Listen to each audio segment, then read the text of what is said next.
ஆதாம் தப்பு பண்ணாரு, ஏன் நாம சாவணும்? அவருக்கு தண்டனை கொடுத்திருக்கலாமே. அப்படித்தானே? அவருக்கு தண்டனை கொடுத்திருக்கலாம், ஏன் நம்மள தண்டிக்கணும் அப்படின்னு நம்ம யோசிச்சோம்னா, ஆதாம் தவறு செஞ்சார், அவர் மரணத்துக்குள்ள போறார், மீட்டெடுக்கிறதுக்கு பிந்தின ஆதாம் கிறிஸ்து வந்துட்டாரு. இப்போ ஒவ்வொருத்தவங்களும் தேவன் சோதிச்சிருந்தார், நான் என்ன சோதிச்சிருந்தாரா நான் கண்டிப்பா விழுந்திருக்குவேன். ஒவ்வொரு மனிதனும் விழுந்திருக்குவார். அப்ப ஒவ்வொருத்தவங்களையும் மீட்டெடுக்கிறதுக்கு இயேசு கிறிஸ்து எத்தனை முறை வரணும்? முடியாது. ஒரே நபரை சோதிச்சார், அது மூலியமா எல்லாருக்குமே நன்மை தீமை கற்றுக் கொடுத்துட்டு மரணத்தை காமிச்சு இன்னொரு கிறிஸ்துன்ற பிந்தின ஆதாம வச்சு எல்லாரும் மீட்டெடுக்கிறார். பெரிய திட்டமா. இப்ப புரியுதுங்களா? ஏன் அவர் ஒருவரை மட்டும் சோதிச்சு எல்லாருக்குமே அதை கொடுக்கிறார்? இப்போ மரணம் வந்ததுனால எல்லா மனிதர்களும் அந்த மரணத்துக்குள்ள போயிட்டாங்க. ஆனா இவரோட நோக்கம் தெய்வ பக்தி உள்ள சந்ததியை வெளியே எடுக்கணும். ஆமாவா இல்லைங்களா? அதுதானே நோக்கம். இப்போ பாவம் மரணத்துக்குள்ள போயிட்டா எப்படி தெய்வ பக்தி உள்ள சந்ததியை வெளியே எடுக்க முடியும்? இன்னொன்னு பாத்தீங்கன்னா, ஆதாமை தேவன் உருவாக்கும் போதே ஆதாம் தேவனோட சாயல்ல இருந்தாரா? நல்ல கேள்வி, கொஞ்சம் கவனிச்சுக்கோங்க. வசனத்தை படிக்கலாம். ஆதியாகமம் 1:26 என்ன சொல்றாருன்னு பாத்தீங்கன்னா, நமது சாயலின் படியும் நமது ரூபத்தின் படியும் மனிதனை நாம் சிருஷ்டிக்கலாம் ஆதாம உருவாக்குறார். அப்போ ஆதாம் உருவாகும் போது யாரோட சாயல்? தேவனோட சாயல் தானே.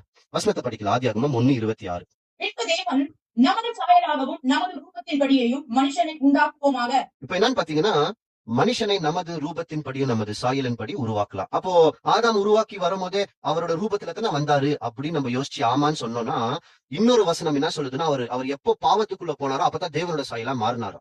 ரொம்ப வித்தியாசமா இருக்குது பாருங்களேன். ஆதியாகமம் 3:22 இந்த வசனத்தை கொஞ்சம் நல்லா கூர்ந்து கவனிங்க. இந்த சம்பவம் எப்ப நடக்குதுன்னா, ஆதாம் தவறு செஞ்சுட்ட பின்னாடி தேவன் சொல்றாரா. ஆதியாகமம் 3:22 தேவனாகிய கர்த்தர் இதோ மனுஷன் நன்மை தீமை அறியத்தக்கதாய் நம்மில் ஒருவரை போல் ஆனான். இப்ப என்ன சொல்லிட்டாருன்னா, இதோ மனிதன் நன்மை தீமை அறிஞ்சதுனால நம்மை போல் ஒருவனாய் மாறிட்டாருன்னு. இப்ப எது உண்மை? ஆதாம் படைக்கும் போது தேவனோட சாயலா, இல்ல இப்ப பாவத்தை செஞ்சுட்டு சொல்றாரு பாருங்க, நம்மள போல மாறிட்டாருன்னு. அப்ப நன்மை தீமை அறிவு வந்துட்டு மேலதான் ஆதாம் தேவனோட சாயலா மாறுறாரா? படைக்கும் போதா, இல்ல இங்க நன்மை தீமை தெரிஞ்சுட்டு மேலையா? இப்ப ரெண்டும் ஒரு முரண்பாடா தெரியுது இல்லைங்களா? அது என்ன அர்த்தம் பாத்தீங்கன்னா, இந்த நம்மை போல் அப்படி மனிதனை நமது ரூபத்தின்படி நமது சாயலின் படி படைக்கலாம்னு சொல்றாரு இல்லைங்களா? ஆதாமை படைத்தது அது முதல் படி, ஃபர்ஸ்ட் ஸ்டெப்பா, முதல் படி.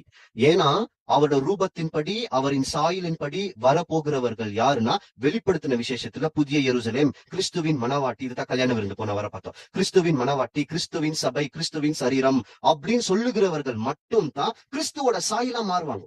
ஏன் கிறிஸ்துவோட சாயல்னா, கிறிஸ்து தேவனின் சாயல். அப்போ அந்த ரூபத்தின் படி அந்த சாயலின் படி அவங்க போய் சேரணுன்றதுக்காக, அது கடைசியில தான் நிறைவேறுது. அங்க வெளியே எடுக்கணுன்றதுக்காக ஆதாம படிப்படியா, இது ஆதாம் அவர் அந்த உருவாக்குறது முதல் படி.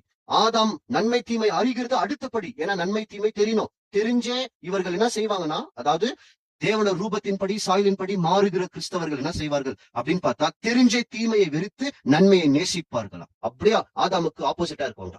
அப்ப அவங்க தான் என்ன பாத்தீங்கன்னா, முற்றிலும் கீழ்பட்ட தெய்வ பக்தி உள்ள சந்ததியா வெளியே வருவாங்க. தேவனின் ரூபத்தின்படி சாயலின்படி வெளியே எடுக்குவாங்க, புது சிருஷ்டிக்கலாம்.